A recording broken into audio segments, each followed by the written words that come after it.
Hello friends, for today's video we're going to be looking at Attack on Titan Season 4, specifically episodes 74 through 80.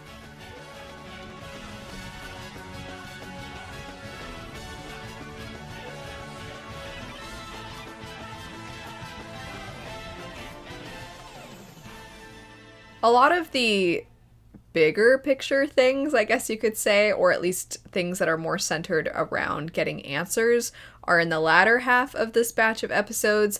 This first chunk is primarily looking at a little bit of Zeke's backstory and then the action and the intensity of the Marleyans coming to, or at least the Eldians from Marley showing up in this area. So there's a lot of action in this section, but we do take a break initially to start with Zeke and getting some backstory with him. And I have been eagerly awaiting this moment, as I was very impressed by what they did with Reiner, but I also just did not feel like there was any way that they were ever going to make me feel tremendously guilty or terrible for Zeke, because many of you know, have hated Zeke pretty much since he first showed up, and I have to press pause on talking about this batch of episodes to address something from before where I was saying Floch. I couldn't decide whether I hated Floch or Zeke more, and I mentioned with Floch, I was like, oh, well, I mean, he was the worst right off the bat because he was saying, forget the horses, screw them, let's go, and I was like, well, if you have no sympathy for the horses, then screw you. But then I remembered that Zeke picked up a horse and threw it at a scout, so I'm like, okay, I guess that's just a signal of this is a villain of the show, is what is their relationship to the horses. Anyway, I digress. Getting back to Zeke, however, I think something the show has done very well is that it does have you look at the motivations of characters, it has you look at their pain, and it really takes the time to unveil all of these different layers to really get to the bottom of being a person and acting through that pain. And with Zeke in particular, I did not come away from seeing more about him suddenly feeling like I just want to wrap him up in a hug. I just want him to know that he matters. I didn't necessarily come away from his backstory with that feeling, but in a way, I am glad I didn't. Not because this allows me to have the viewer experience of continuing to hate this character, because I do think that there's something fun with fiction when, of course, we love our heroes, but sometimes we just love to hate a villain. I think that's true for many of us. And with this in particular, I find that I wouldn't say that he is cartoonish in any fashion. I think part of what makes him a very compelling villain is not necessarily the villain archetype of, I understand their motivations, but I just think they've gone too far. I wouldn't say he fits into that, but in a way, I find that it's actually a more unique approach to take a character and have them have certain motivations that you're like, okay, I see where they got, I see how they got to this point based off of where they started. And I don't condone even a little bit. I can recognize that the pain is tremendous, but I feel that there is such a disconnect between the amount of pain they experienced and the amount of pain they have inflicted on others. I think that makes for a well-rounded cast of villains, you could say, because for a while, Reiner, sorry, I really need to get in the habit of saying Reiner because I've been saying Reiner for too long. But regardless, I have had so many 180s with this character, and with Zeke, I would not say getting his backstory changed my perspective of him necessarily. It just provided more context, and I do enjoy that we have this full range of these more antagonistic-like characters. I think some of the best stories are the ones that accomplish this, and the same goes for heroes. I find sometimes there's that character that's so pure-hearted that you kind of can't help but root for them and you love them because they're just so pure. Then you have the characters that are morally gray heroes. Sometimes you have characters that have redemption arcs and they become the hero. So I do find that some of my all-time favorites are the ones that really have a full expansion of what it means to be a hero, what it means to be a villain. And this reminds me of what Armin talked about before about being a good person, is that I don't feel in any way like, even though I just categorized it as, full range of villain to hero, I don't feel like any one person necessarily fits comfortably within certain roles, and I feel like that's what this show, and especially in this season, is doing so well, is it's just showing the way in which, depending on whose eyes you're seeing the world through, everybody is a hero or everybody is a villain, depending on the perspective. So I do appreciate that we got this from Zeke. By no means, though, do I suddenly feel tremendously terrible for him. I do want to add, though, and this is kind of a random recommendation, but I recently have picked up, within this same year that I have watched Attack on Titan, I have checked out Nelson Mandela's autobiography. And the reason I'm tying this together here is that he talks about one of his greatest regrets in life is that when he was working so hard to try and ensure that apartheid ended and that he was really advocating for everybody to have equality, in doing this, so much of his time went toward this cause, and he reflects back on his life and sees that he didn't really feel like he got to have enough time with his family. And while this is something that he ponders throughout the entirety of his autobiography, I feel it's really certain passages in the end when he is the most reflective on this. And it's really devastating, but he talks about, how do you explain to your child that the reason you're not there for their life is because you're trying to work so hard for this cause, and you're doing this so that no one else, hopefully, will ever have to choose between rights for everyone and being able to dedicate their time to their children and their family. And of course, he words it in a much more beautiful, poetic, and poignant way. But the reason I'm bringing this up is because I feel that this ties really strongly to what you see with Grisha Yeager and with Zeke. Zeke is somebody who, he had the opportunity to see what his father was working toward and to actually have what Reiner didn't have, which was somebody who was instilling in him a belief that you matter regardless of what society tells you, as do all the other Eldians. But as a little boy, all Zeke could comprehend was that my father doesn't love me. He doesn't care about me. He's never here for me. And because he was so young, he sort of latched onto this other parental figure. And of course, I did catch the tie with the glasses, because previously he was asking Levi, where are my glasses? So you see from this point that this is why the glasses are so important to him. I liked that detail. But regardless, getting back to the dynamic between him and his father, as a young boy, he sort of internalized this view of his father as a villain. And I almost think, similarly to what I described as Reiner, he has to continuously believe Eldians must be devils. Otherwise, he has to come to terms with the fact that he killed so many innocent people. And I think that's really tremendously difficult for him to process, which we have been shown throughout many episodes throughout this show. And with Zeke, I almost feel like he's had to convince himself that the villain he made of his father has to be true. Because if not, then everything he's been fighting for, everything that he pushed back against that his father stood for, it would mean that, one, the pain that he had to experience as a child, and almost you could say the neglect he had to experience as a child, he would almost have to convince himself that it was justified.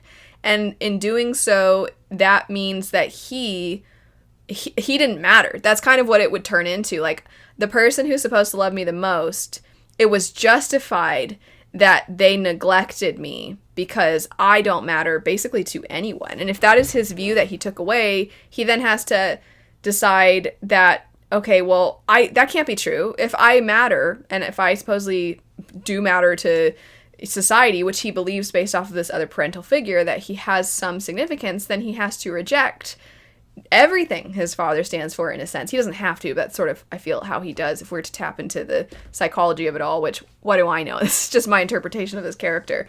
But I feel like that's why he holds so strongly to this view of, I have to save Eren. He was brainwashed, and I have to ensure that he sees the truth, that father's mission, because, like, you, as a viewer, did understand some of Grisha Yeager's intentions, and you're like, yeah, I don't think so.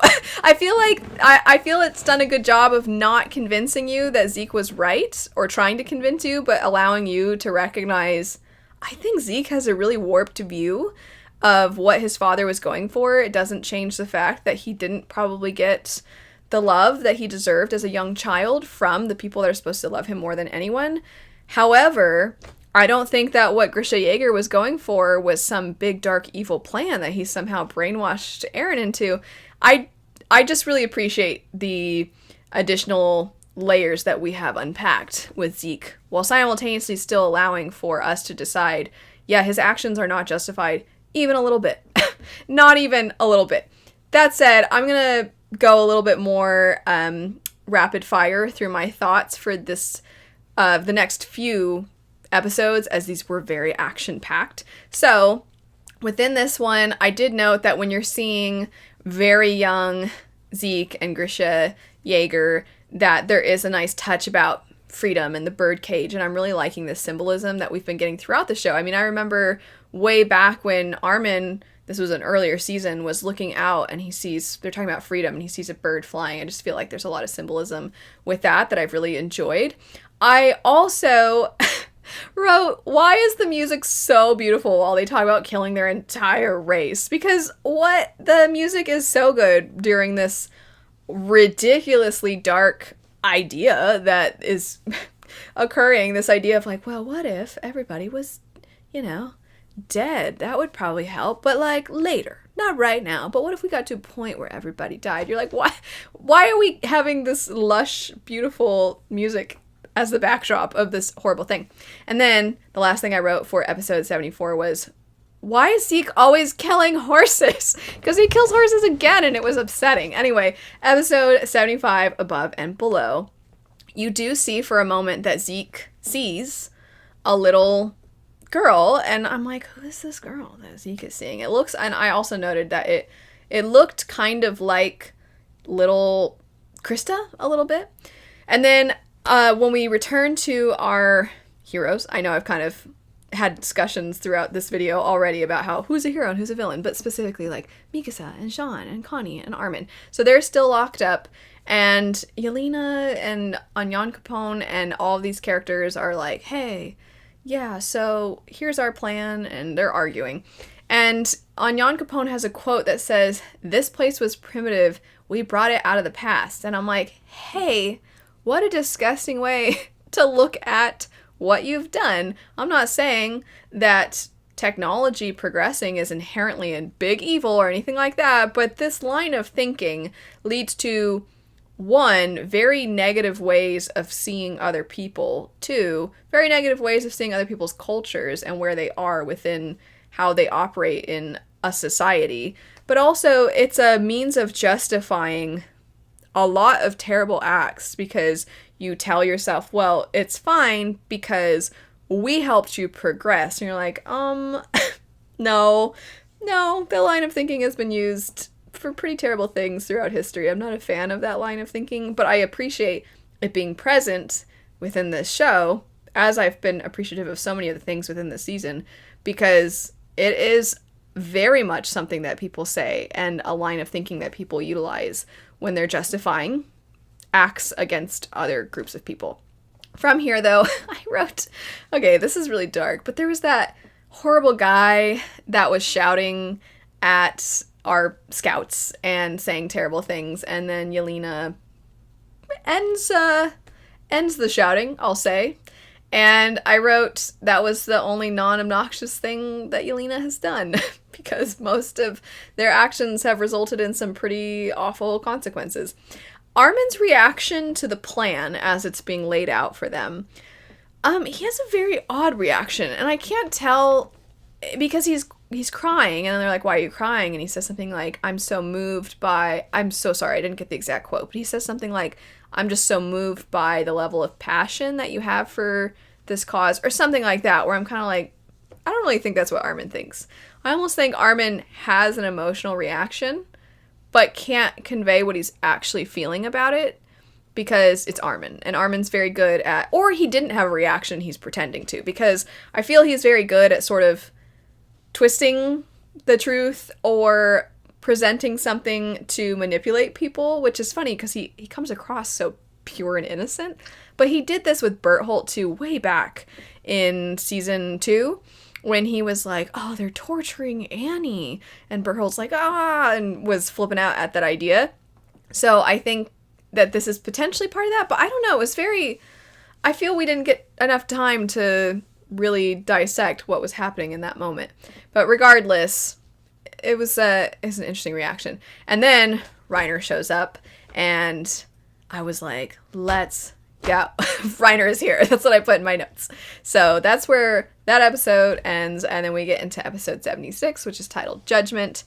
And we see Levi, who has been injured, and the first thing I wrote is, I don't believe he's dead. Because, first off, I just don't. I'm like, there's no way. And then second, I was thinking, if Levi was going to die, it would not be like that. It wouldn't just be like an oopsie explosion. Like, that's not how he would go out, let's be real. So I'm like, I don't believe he's dead.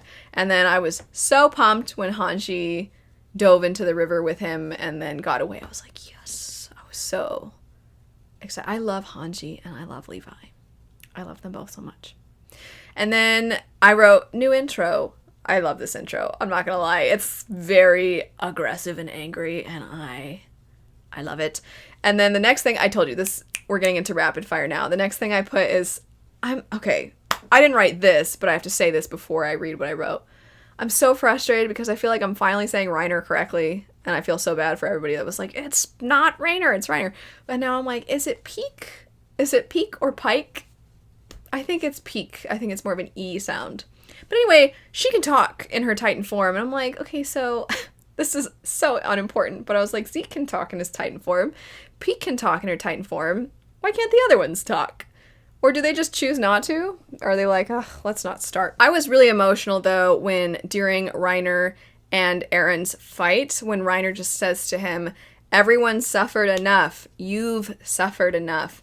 That part was so devastating because them sort of mirroring each other's suffering in the season, I think is, I mean, all of it is so incredibly tragic. And after that, because I didn't know how to feel during this fight, because I'm like, who am I rooting for right now? I don't know. Everyone but Zeke, basically. And so I just was like, can Annie join the fight? I just need somebody else to tip the scales, I guess, against Zeke. I don't know. But anyway, I wrote, can Annie join the fight? Because she has to soon. That's what I was thinking. The next episode is titled Sneak Attack. And I have to say, during this opening, you have them all kind of deciding, like, can we go? Should we leave? And I really loved that Sasha's dad said that. They're like, can we leave? And the way he said it just really made me laugh. Kind of like, do we have to stay down here or can we go? So I really appreciated that. And then they're all trying to decide, do we help Aaron? Even though apparently Aaron has some really odd plans. I don't know, but I feel like we have to help him. I don't really believe that he means some of the things that he's said. So they're deliberating. And then Sean says, I always envied that guy for being so cool. I thought that was so funny. I will say, from the very beginning, I have really enjoyed... I need to change that wording.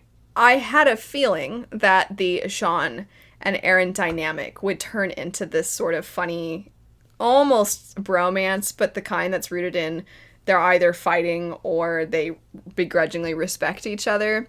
When it first started, I think it started from a place of tropiness, but then because, well, there's nothing wrong with things being tropey, I should clarify, but it can lean into cliche territory, and I feel it did not. I really like the direction that it went into, so I really like the utilization of this trope, and I feel it's continued to build. But yeah, that quote made me laugh. And then I put that the girl who repaired Zeke looked like little Krista. I'm like, is it because it's like the family line because Krista was royalty, so that's why that person kind of looks like she did when she was little. A lot of what I wrote for this chunk is just raw excitement or anger. So I have the quote, Aaron, I just want this to end. That made me sad. And then I said, no, I hate Zeke. What's new? And then I said the music is awesome. So it's like greatest hits sort of generic things that I write while I'm watching. And then specific, the commandant's alive. I was so sad after the savagery episode. I thought that he was dead, and so knowing he's alive, I was like, yes, and I need him to have his cool comeback.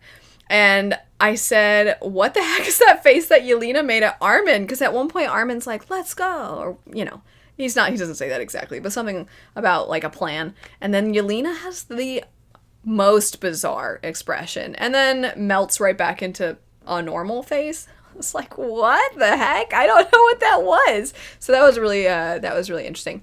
Anyway, and then you have a quote that says, "This is no place for a kid, go home," which this is specifically from a soldier who was with Falco, because all of the people that could be turned into Titans if Zeke ends up doing the roar, those people have also been released or they have escaped, and Falco is one of those people because of the wine. And there is an individual who pretends like, I'm going to go tie him up. And then they return him to Gabby. And they say, this is no place for a child, go home. And I just loved that act of compassion. I thought it was great. And then when Gabby and Falco are talking and Gabby has this breakdown, and she really is so remorseful for so much of what has happened. And I had a feeling that Gabby was going to get to this place. I do really appreciate that while she was so filled with rage, understandably, even though it was hard to watch, I do like that by witnessing these acts of compassion from both sides, I feel we've sort of accelerated the shift in perspective, because what I was talking about with Reiner in a video where I was talking about his development and the way in which he justified his actions, I think so much of what caused him to get stuck is that he never had someone to show him, someone to guide him, or anybody to tell him that he was worth something.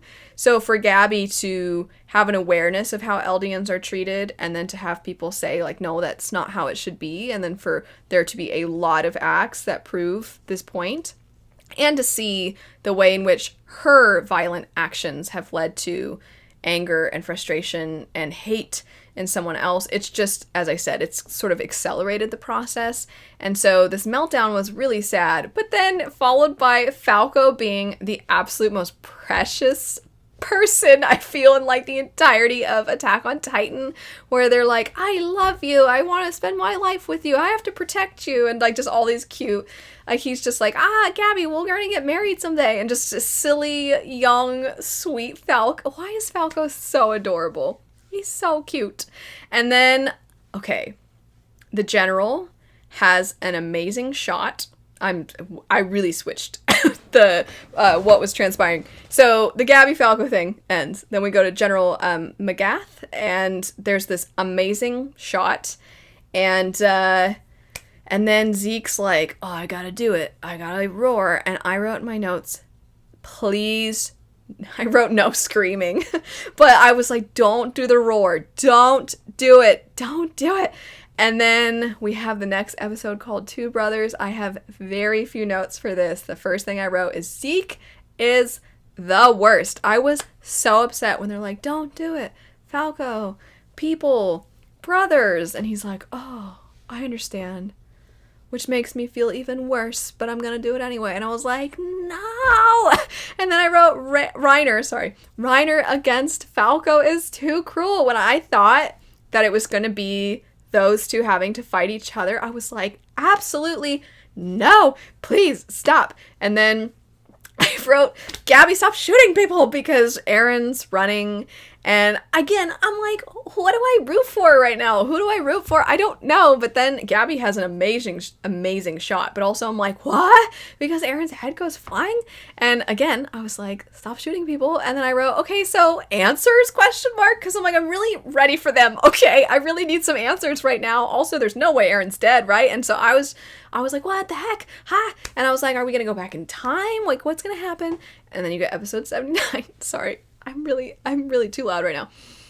Then we get episode 79, and it is called Memories of the Future, which, awesome title. It's so ridiculous, and I'm like, I'm here for this. So, I wrote, sorry, this is such a stupid, I was trying to write quick, because as many of you know, I'm watching the sub, and I have to like really make sure I don't miss things. So I wrote, OMG, Zeke, you're the reason that Grisha Yeager is here. So he is looking at, with Aaron, they're kind of going through Grisha Yeager's life. And he is just saying like these scathing things about Grisha Yeager. And he's like, the fact that he was here and he came here and all these things. And I'm like, he came here because of you, meaning this island. Because I was like, you ratted him out. You ratted him out, and then they made him come into this area. Well, you wouldn't have known for a long time. You would have thought that the same thing that happens to everybody else who gets ratted out is what happened to him, right? He didn't know for a long time that, whatever, you understand. But I was just like, he's here because you ratted him out. You didn't have to rat him out. Anyway, so I also have a quote. Aaron says this to Zeke. All I see is a man who can't accept himself, which I think really ties back nicely to what I was talking about initially with Zeke. Because, yeah, I mean, he had the love of that one parental-like figure who he then had to consume in order to become the Beast Titan. But that's already exceptionally tragic. But he also has to believe that this all was for a reason. Otherwise, as I was saying before, he has to accept the fact that if his father was right, that means, quote unquote, his father was justified for never loving him. And I think there is this sense of a lack of acceptance, as Aaron so poignantly points out. And then when they are looking at when they're children, specifically Aaron and Mikasa, and Aaron just has a look on his face, very contemplative. And this just furthers for me that he doesn't mean it. When he says he hates Mikasa, I was like, I know he doesn't. I know he doesn't. I don't care if I'm wrong. Currently in my mind, I'm like, I know he doesn't. And I feel like the way he looks at her in this moment is so sad. It's so sad because I'm like, what do you know? What is it that you saw that has made it so that you felt the need to say these things? And like, what is this path that you're going down? And then another quote, the attack titan can glimpse into the memories of its future inheritors, which explains why the owl said, oh, we have to save Mikasa and Armin. Because I remember when that happened, I was like, what? What is going on? So that explains all of that. Everything's coming together. Sort of. I'm not confused, but I'm still waiting for more answers. And then I think Zeke is impacted by the founder. I could be wrong about that, but Zeke talks about how he can affect the founder. And I'm like, I feel like you're affected by the founder because this whole plan that he has is still rooted in a sense by a certain motivation that feels more centered around a lack of continuing the conflict outside of this location, which feels in line with the way in which other people are impacted by the founder. And then I just wrote for this last part, poor Grisha Yeager. When you watch everything that happened in that past, when you're getting this sequence and you see everything with the children and that Grisha Yeager didn't want to do this, and the way in which he's getting these glimpses of Aaron, and because Aaron has glimpses of Zeke, that means that he has memories of Zeke in the basement and he's feeling devastated, and then he sees Zeke and he feels so remorseful for how he was as a father to Zeke versus to Aaron, and it's just, I feel so bad for Grisha Yeager. His life was so, going through bullet point, his life was, my sister got eaten by dogs, my parents taught me it's all our fault because our race is responsible for all evil deeds in the world, and so we deserve it. But secretly I'm like, no way, my sister didn't deserve to be eaten by dogs. And then you go to fast forward to, I am now trying to join a resistance group because I recognize, no, that is not true. My sister did not deserve that. And then I have a family, and then my son sells me out, and then I watch my wife turn into a titan, and then finally this mystical, basically, figure shows up and is like, I'm the owl, and then I have to get cast off to this island, and then I try to start a new family, and then I'm trying to be a good father and a good doctor, and then I'm like, okay, I guess the only solution is that I'm gonna have to take the founding titan. And then to do that, I gotta kill all these people, including these kids. I don't want to do this. And there's like this whispery voice about like, do you remember your dead sister? And it's like, oh my gosh. And then through all of that, it's like, oh, Zeke, I'm sorry, I wasn't a better father. And there's all this guilt. Like, dude, his life sucks. What is with the Yeager line? Having the worst lives ever. It sucks. Anyway, and then episode 80 from you 2,000 years ago. So it's a slight twist.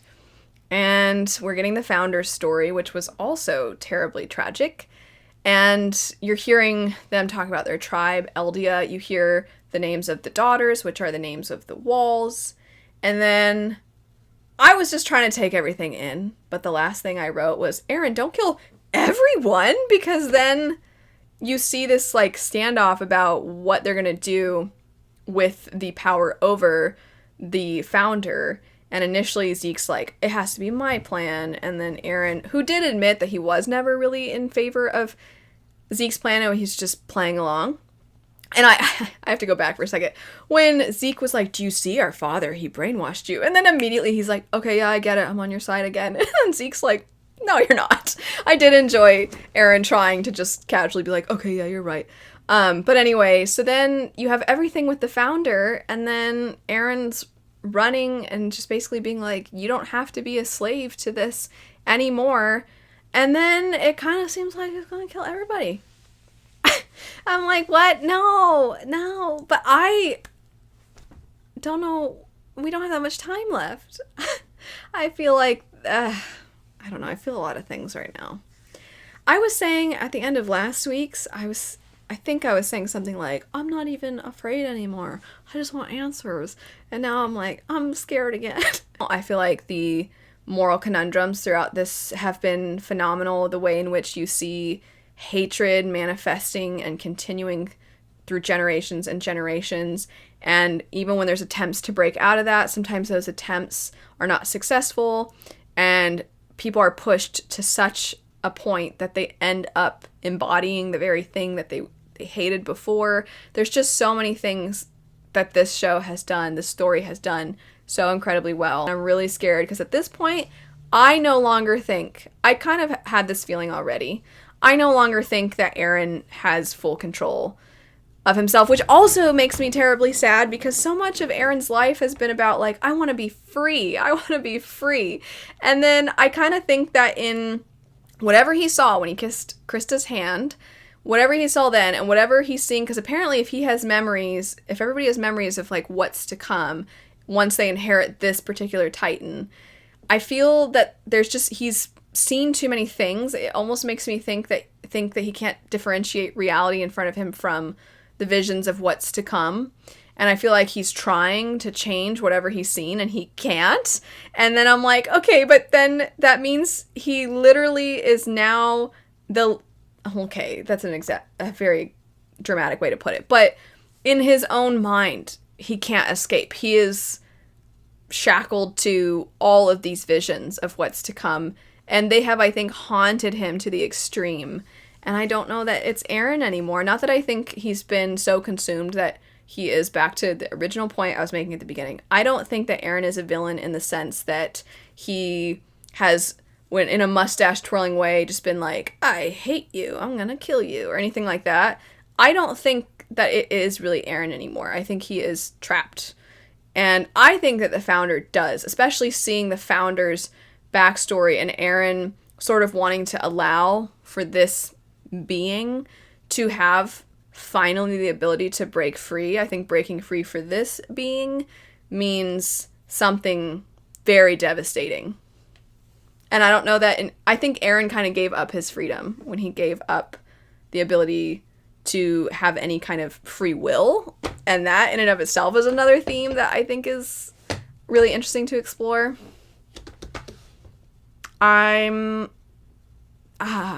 Okay. I need Levi to get Zeke. I've wanted that for a really long time. This is my final thoughts for this. I need Levi to get Zeke. You know what I need? I need Falco to be okay. Because he's sweet, and I think he's the most precious thing, and I need him to be alright. And I don't know what else. I love Hanji. I don't have any more. I don't know. As I said, and this is where I'm just going to wrap it up. I'm scared again of what's to come because, as Reiner put it, everyone's suffered enough, and I'm like, I just need it all to end. And I'm pretty sure it's going to go very poorly from here. So anyway, that's it. Thanks so much for watching. As always, we're almost there. I'll see you all later. Bye. All right, Luna Bear, you all settled in to watch? Here we go. Are you ready? Oh, you're ready.